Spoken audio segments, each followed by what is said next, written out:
and a 2017 parliamentary report found there were some shocking issues within schools when it comes to the treatment of students who needed disability support. The inquiry heard cases of abuse, sexual and physical assault, isolation.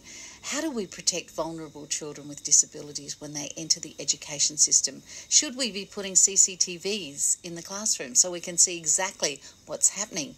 Do we need better reporting systems, more qualified special education staff? The New South Wales Education Minister, Rob Stokes, has formulated a response to the parliamentary report releasing the New South Wales Education Department's new disability strategy. David Roy is a lecturer at the University of Newcastle and a disability education reform advocate.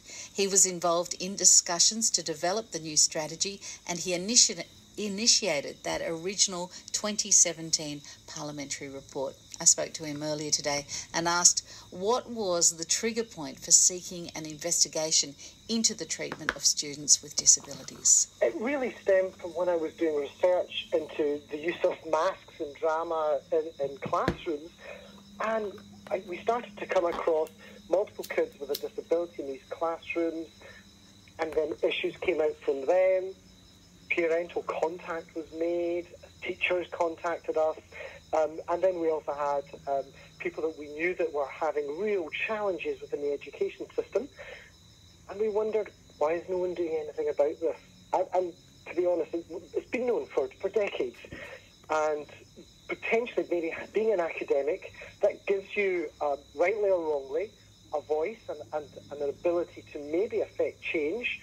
So we thought we'd use that, myself and a colleague, Caroline Dock, and we brought parents together, we spoke across the parties, and that led to the politicians, non-partisan, bringing together this inquiry. And since then, it's been a wonderful thing to see different groups of people who often are in clash with each other, realising that children should come first and trying to make change to benefit them all. And that includes the very organisations that have had the challenges, like the Department of Education. So what were the key findings? Well, the key findings were that there was inconsistency in delivery for children. Some children were being denied access into the schools when they first applied, that there was curriculum not being delivered to children with a disability, so therefore there was inequity. Funding wasn't getting through to the children with a disability, even though the funding was initially attached to them.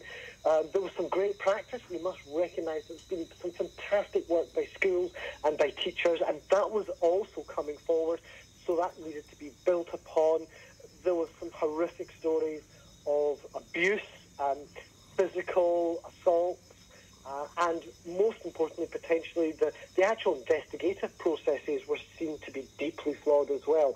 So there was a multiple factors coming together, realising there are big issues within education and within the wider disability sector, as we're now finding for the calls to have a Royal Commission into disability abuse actually implemented, not just agreed to. Now, the Education Minister here in New South Wales, Rob Stokes, has released a response to the report.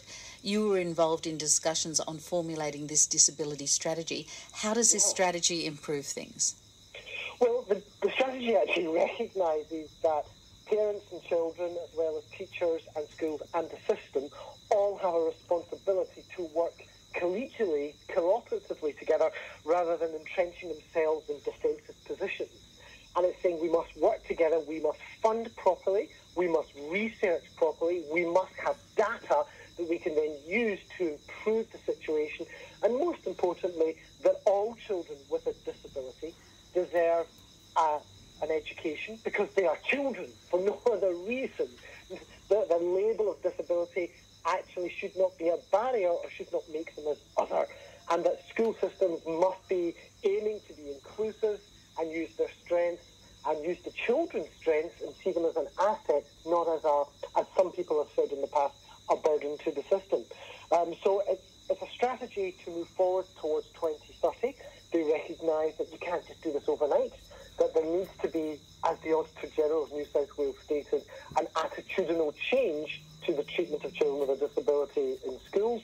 And by doing so, by working together, we can actually create an equal society where children with a disability and those who don't have a disability are living and existing and learning together, and they take that experience forward outside of school into society so that all people with a disability are treated as equal to everyone else, and there is equity and true diversity. The same way that 100 years ago or 50 years ago we had to take this role with gender, because we had to recognise that men and women actually are equal and deserve the same, that we've been undertaking with race and with ethnicity and with language difference.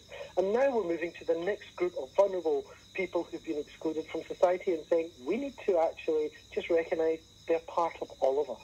It we sounds are part of everyone. It sounds amazing, incredible. What, if anything, is still missing?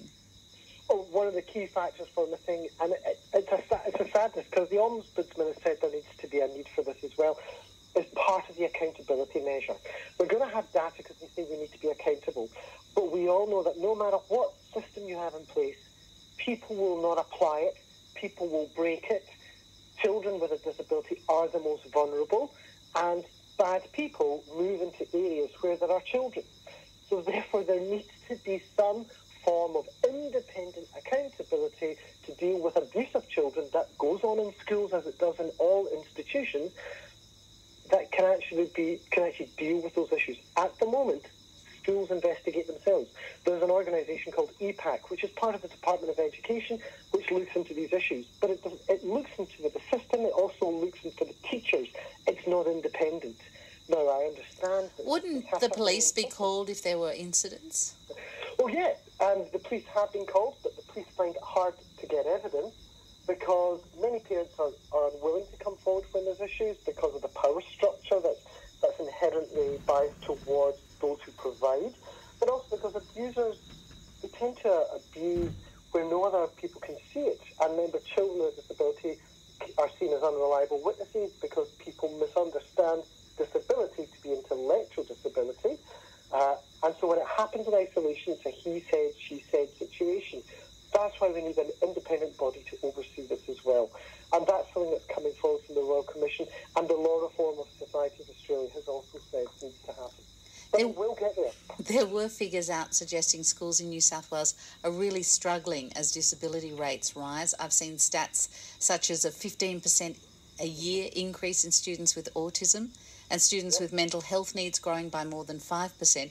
Is this an accurate picture, and are teachers under more and more pressure trying to cope with this sort of increase? Well, I think, yes, teachers are under immense pressure from all sides. And I think it maybe looks that we have to change actually the education system fundamentally, that perhaps teacher-student ratio needs to be lowered for everyone.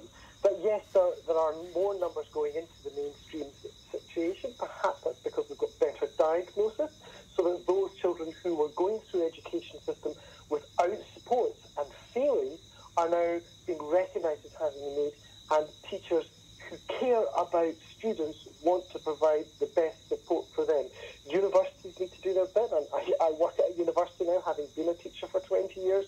We need to create better training for our students.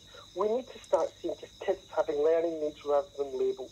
Okay, because a lot of teachers are saying they don't feel resourced at all to deal with the needs of their students, the special needs. Yeah, there's resourcing and training, there's resourcing and actual materials needed. It's why it's great to hear different parties coming forward and saying we're going to now bring, for instance, the Labour Party announcing $300 million more to support children with a disability within classrooms. And that's what we need to hear across the board. I know the Greens are looking into that area. I know that the Liberals, the LNP are looking into that area as well. Resourcing is important, but resourcing won't make a difference if we don't also have attitude no change. When that original inquiry heard cases of abuse such as caging and isolation injuries, sexual and physical assault of students with disabilities, that must be terrifying for parents who have to send their children into this environment. How do we keep children safe? Well, we have to have accountability. And there has been a push in some areas to say, well, we should maybe be considering CCTV within classrooms. Now, people talk about privacy concerns, and I understand that. They could be positioned in ways that were not going to influence that privacy. They would be secure. We protect our T-shirts that cost $5 in Target and Big W more than we do our children in schools. So there is a push that we should maybe be thinking down that route. It would also support teachers against false allegations. It would also potentially deal with many of the bullying issues that go on with school, and could also be used potentially to actually develop professional development of good practice within the classroom. So there's lots of benefits to that, but that's one of multiple issues. What we really need is a clear reporting system, which this disability strategy is pushing forward, but with outside accountability to match with that. What do you think about that? CCTVs in the classrooms to help teachers and protect our vulnerable children? That is David Roy, a lecturer at the University of Newcastle and a disability education reform advocate, and he was involved in discussions to develop the new strategy and initiated the original 2017 parliamentary report into students with disabilities. It's 5:18. This is Statewide Drive.